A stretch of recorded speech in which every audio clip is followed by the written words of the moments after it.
Hey guys, it's Becca. Welcome back to my channel, and if you're new here, make sure you go ahead and subscribe and hit that notification bell down below so you don't miss any of my future uploads. So before we get into today's video, I just want to say two quick things. The first one is thank you so much for 275 subscribers.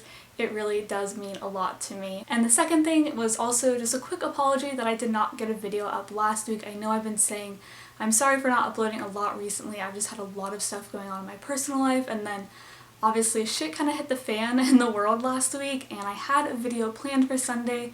I'd already filmed it and started editing it, but it just didn't seem like an appropriate or a helpful video to upload during this time, so I decided to take that week off and kind of rethink my content strategy for the coming weeks, because I'm trying to find the balance between maintaining a sense of normalcy and giving you guys a distraction from the things that are going on, but also not being insensitive or inappropriate or any way. So for today's video, I'm going to be sharing with you guys kind of a crash course to bullet journaling. We're going to be covering what bullet journaling is, where I get my inspiration, what my routine is, what my essentials are, and so many different things. So I will put timestamps in the description box for all the different sections so you guys can skip through to what is relevant and helpful to you. And I just thought this would be a good video to do right now since many of us are cooped up inside with quarantining and social distancing and everything.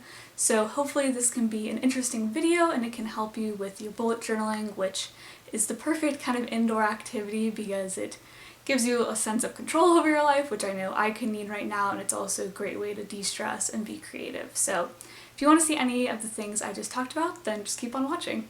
So I figured we should of course start off with a quick definition about what bullet journaling is in case you don't already know. So bullet journaling was invented by a man named Ryder Carroll, and it's basically a self-designed system of planning. So what that means is that you take a pretty blank notebook and you create your own agenda, your own systems of organization, or you use it as your own creative outlet. So it is completely customizable to what your life needs and what you want, and that's what people really love about it. Some people get super artistic with it, incorporating elements of scrapbooking or painting and drawing, and other people prefer to keep it really simple, just sticking to more basic to-do lists and really simple spreads. It can be a lot more time consuming because you are having to set up everything yourself. As for the actual journal you will use, most people use a notebook with dotted pages, and that just means it has small dots all over the page which can act as lines or as guides for drawing boxes and other things. Other people like to use grid paper, which has similar benefits, or some people use completely blank notebooks. Bullet journaling is just all about finding what works for you and making the most out of your planner system. People like to play with different symbols to create their own key. So for mine, I like to stick to three main symbols, and those are circles,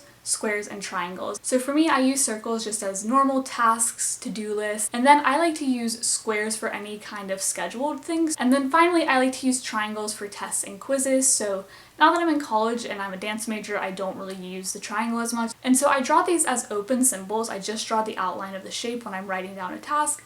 That way I can fill it in to show that I've completed it. So a completely filled in symbol would mean that I totally finished the task, or a halfway filled in symbol would mean I only partially completed it. And then if I want to show that an event has been canceled or that I've kind of canceled doing the task for a day, I decided not to do it that day, I will just draw a line straight through the entire symbol and the words next to it. Or if I'm moving it to another day, I will usually just draw a little arrow to the next day. So that's my key. Please feel free to take inspiration from it or copy it totally, I do not care at all. So I've been bullet journaling for about 3 years now, and during that time I've definitely kind of developed my own style. So I tend to stick to mostly just black pen, and then I like to throw in a little bit of color, usually with my Mildliners or sometimes like some papers or stickers or something. And then I just do a little bit of doodling. Usually I'll do a lot of little flowers and stuff because if you know me, or if you could just see what I'm wearing, you'll probably know that I love floral prints. I get so much inspiration online. So I follow lots of different people on Instagram, and I have a whole board on Pinterest that I save pictures to. But I figured I would share two main accounts that I like to follow. The first is Caitlin Marie DaSilva.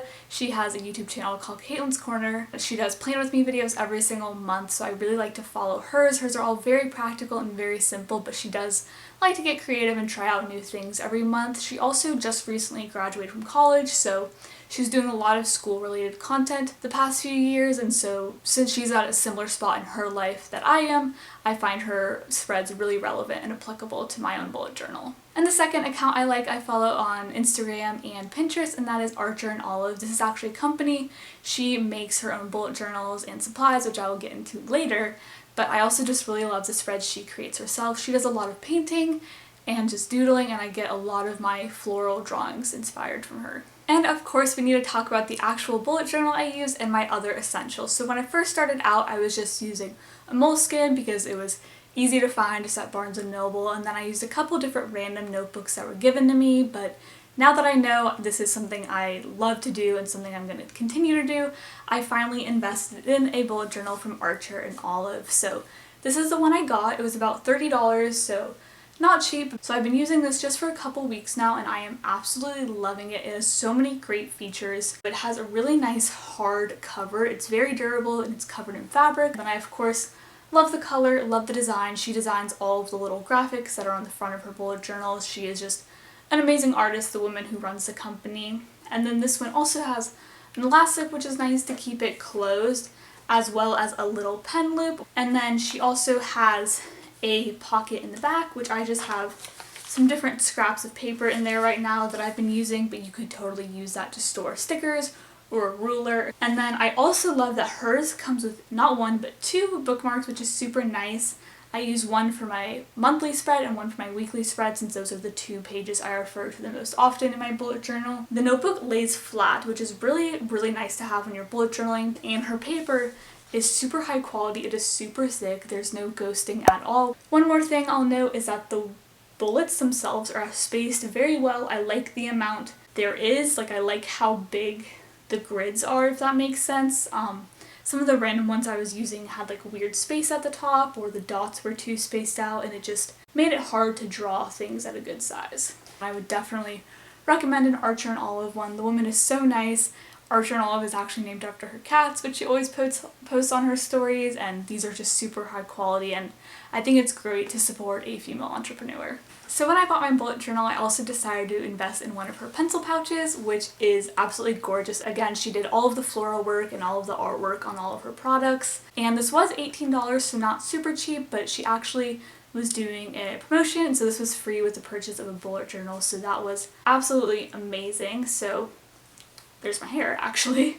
Prior to this, I had just been using a random little toiletries bag that was a drawstring, so my stuff would always fall out of the top, so I decided to go back to using that for toiletries and makeup and to actually get something good for my pencils and my pens, since again, like I've said, I know this is something I am okay with investing some money in. I decided to get the darker one. This is a navy background because since I'm throwing this in my backpack, I didn't want it to get ruined by food or if one of my pens leaked or anything like that. It's just like a really nice canvas, and a really cool feature is it actually has an elastic strap on the back, so you can attach this to the front of your bullet journal. So in the front pocket I keep my pens and my pencils, and in the back pocket I like to keep most of my tools, so I'll run through all of these just to give you an idea of the things I like to use. First off, I have one of these little whiteout tapes.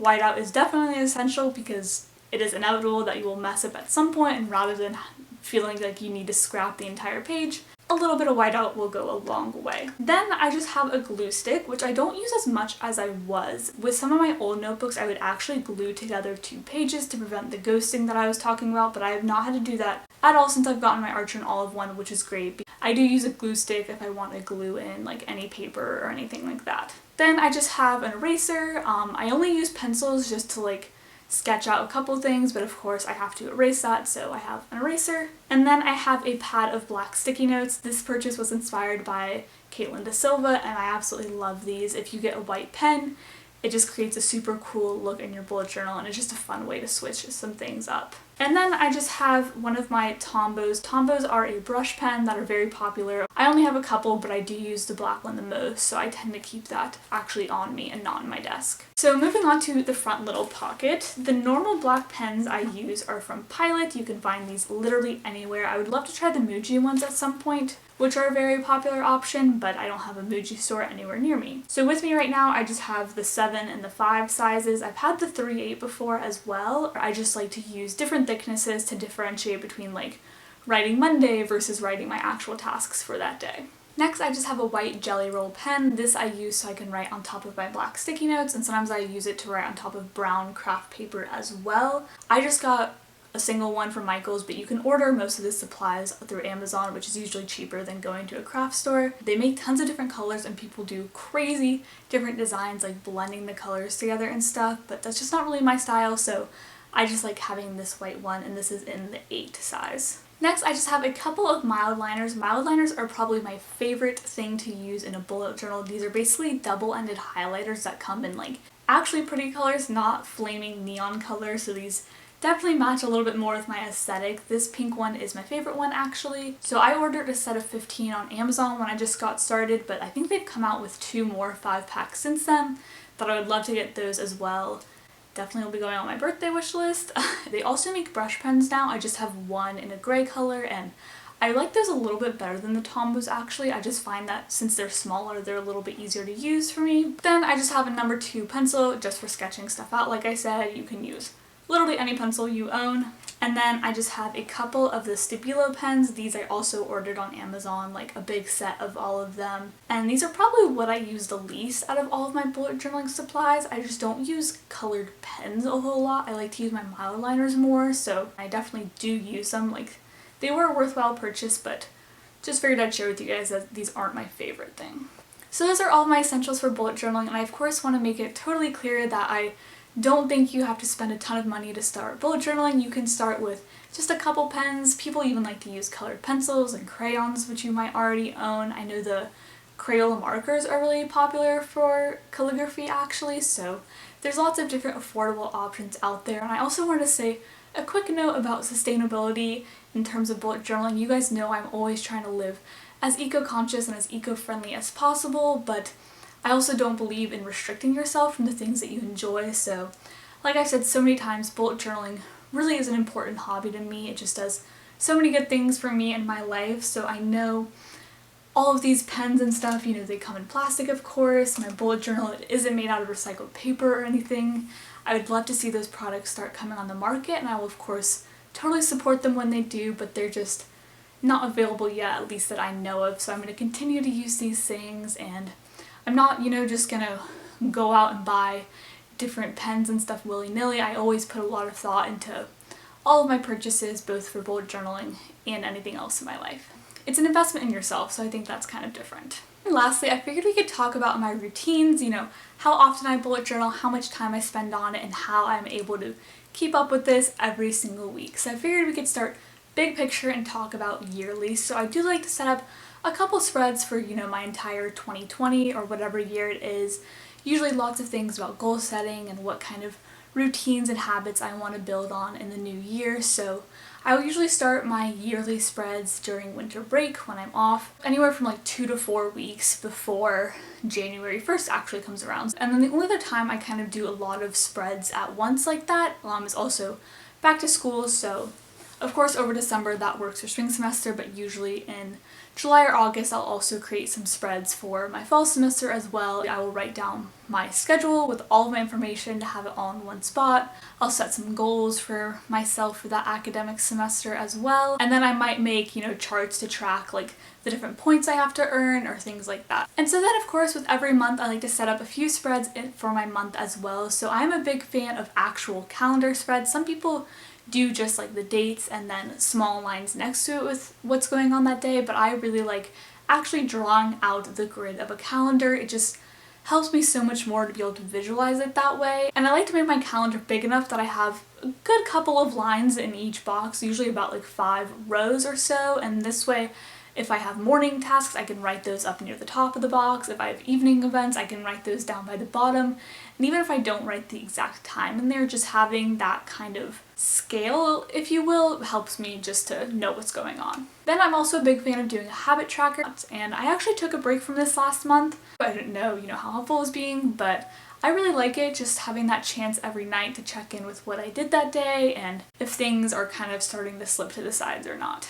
Some people also like to do this on their weekly spreads, but I like having the whole month at once. And then in the past I've also done budgeting spreads, which again, this is kind of something I'm toying around with right now. I think I want to move to using Google Sheets for budgeting, which is strange because I'm usually such a pen and paper person, if you couldn't guess from this whole video. And then I like to do weekly spreads. I don't do daily spreads. So for my weekly spreads, I'll usually sit down on a Saturday or Sunday and come up with it for the next week, and it can really take me anywhere from like 15 to 30 minutes to do a weekly spread. Again, I know what I like, so it doesn't take that much time. But when I'm doing my monthly spreads, that'll usually take about an hour, and then when I'm doing like one's for school, one's for my whole year. I will usually split that up over a couple of days so my hand does not cramp crazily. So for weekly spreads, there's 3 main templates for your spreads. So people like to do vertical columns, horizontal rows, or squares for every day of the week. So I've toyed around with all 3 of these before, and I prefer to do